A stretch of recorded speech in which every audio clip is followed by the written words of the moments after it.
Scott Snyder and Ian Aguilar, my counterpart. We are with Melon Money Management, located here in Ponte Vedra, Florida, and welcome to our 6th episode of Dude, Where's My Money?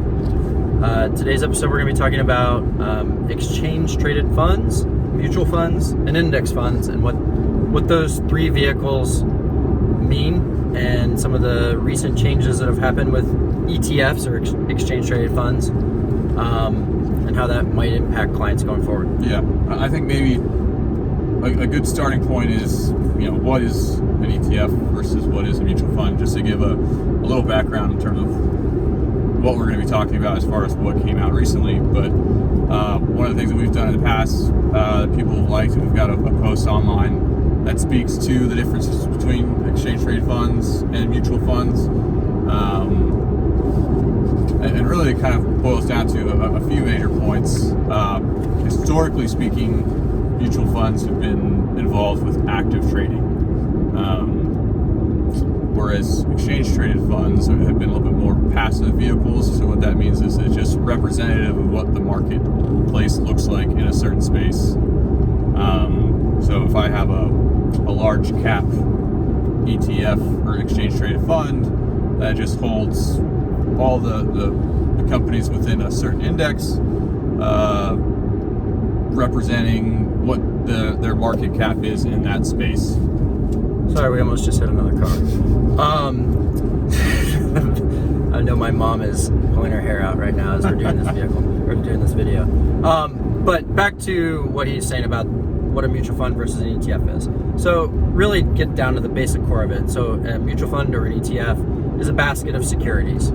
And the difference is a mutual fund is going to be diversified. Both of them are diversified, but it's going to be priced at net asset value, which means basically all the investors are pooled together and they each own a share of that mutual fund.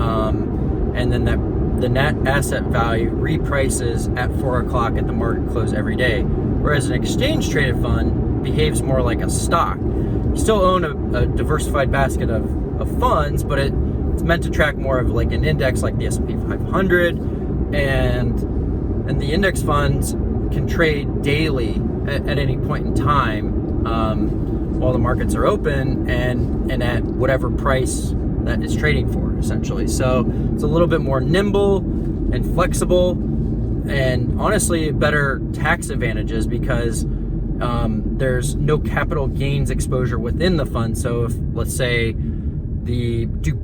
Macy's, which is kind of a failing retailer right now, falls out of the S&P 500, they have to go in and replace that with another company out there that's going to be in the top 500 stocks, and that costs money to buy and sell those. So within the exchange traded fund, there's no tax consequence of that.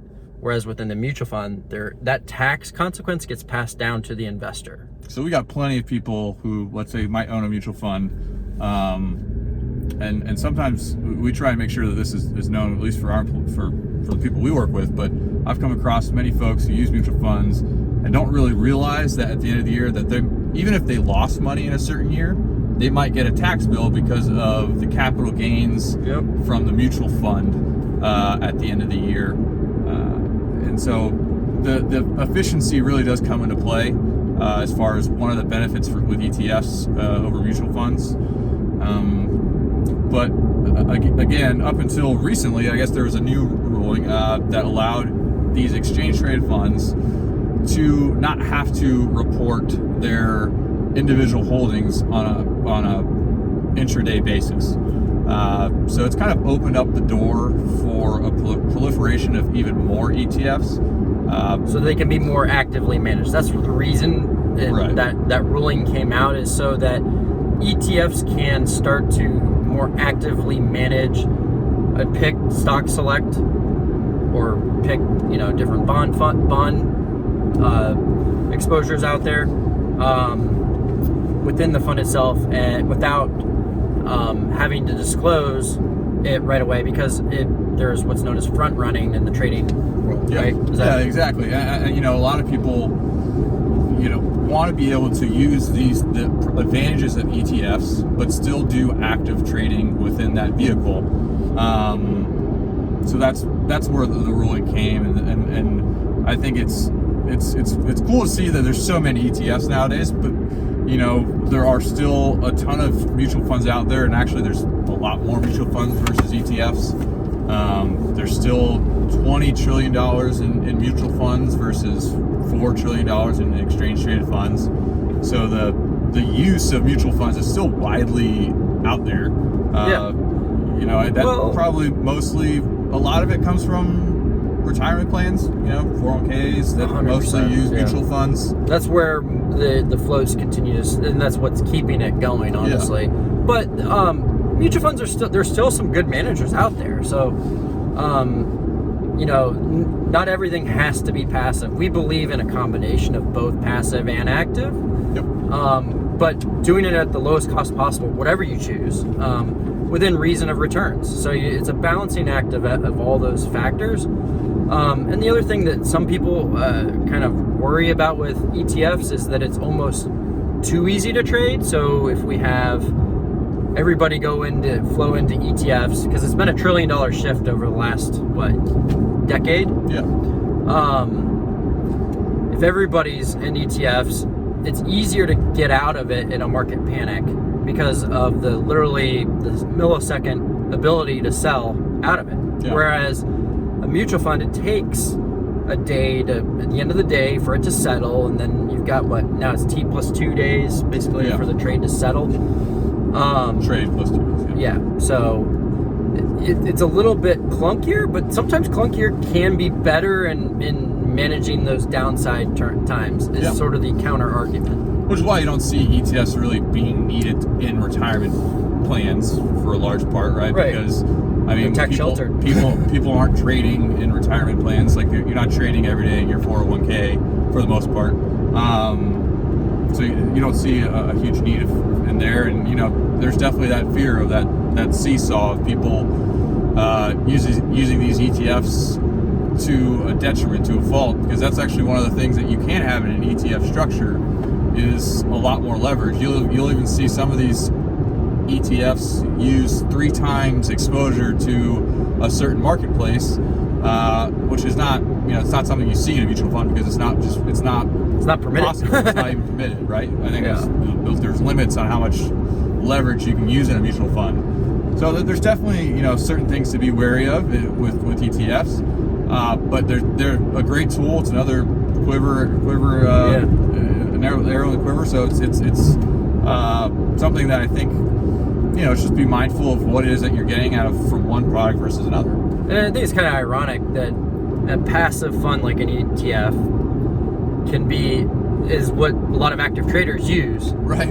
Yeah. And that's where these leverage funds come from. No average Joe investor should be in a leveraged ETF, period. Yeah, because it is for traders. It is for people who are looking to make quick swings and make a buck off of some news that maybe they're anticipating in a market, or things that generally are a little more related to day trading. Yeah. So, there's definitely a shift towards the exchange trade funds because of the tax advantages. But if you do own a mutual fund and it's in an IRA or a 401k, don't worry, because those tax advantages are really irrelevant because of the IRA gives you tax sheltering anyway. So, exactly. But there is some other things to be mindful of, like what Charles Schwab, TD Ameritrade, Fidelity are now all offering no trading commissions, and that only applies to ETFs and stocks. So for certain mutual funds, they have what's known as no transaction fee funds, where they waive the commission, so to speak, but they have agreements essentially with those fund managers what those waivers may look like. So you really have to sift through it to see what that might be. But when you're buying a mutual fund through like a TD Ameritrade, for instance, it can be as much as a $20 trading commission. Yep. And then they have sometimes $1,000 minimum, upwards of $2,500 to even more. Yeah, because mutual funds have been around for so long. There's a lot of these things, fees and legacy minimums that have been around for such a long time that they've been hard to shake. So they're a little bit more complicated on the fee structure side of things than ETFs, which is one of the things we like about ETFs, and especially in some of the larger markets, like large cap stocks, where there's not a lot of differentiation between an ETF and a mutual fund that benefits having a mutual fund in that space. 86% of active managers underperform the benchmark. Yeah. Yeah. So, I mean, that puts things into perspective. In markets that are highly efficient, like the large cap US market, it's hard. Right. It's hard to outperform. Right. I'm going with the 14%. I'm going to try and find the 14% that are outperforming. Right. I mean, so that's why we look and see where active versus passive is going to be beneficial for our clients. There are certain places you need to be active, and that comes with more risk management and things like that are stabilizing the downside of what might be involved with a recession or a stock market, bear market, if you will. 100%. I would just say, kind of closing it up, just there is a lot of complications sometimes. To keep it simple, the piece that we have online on our blog is a great piece to kind of give you an overview of what is the difference if you want to look into it some more. It's titled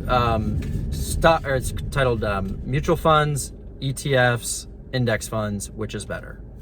And I highly recommend checking it out on the blog if you want to get a full understanding of what the differences are and some of the key advantages and disadvantages. So thank you for tuning in to our latest episode of Dude, Where's My Money? Be sure to check us out on the next episode.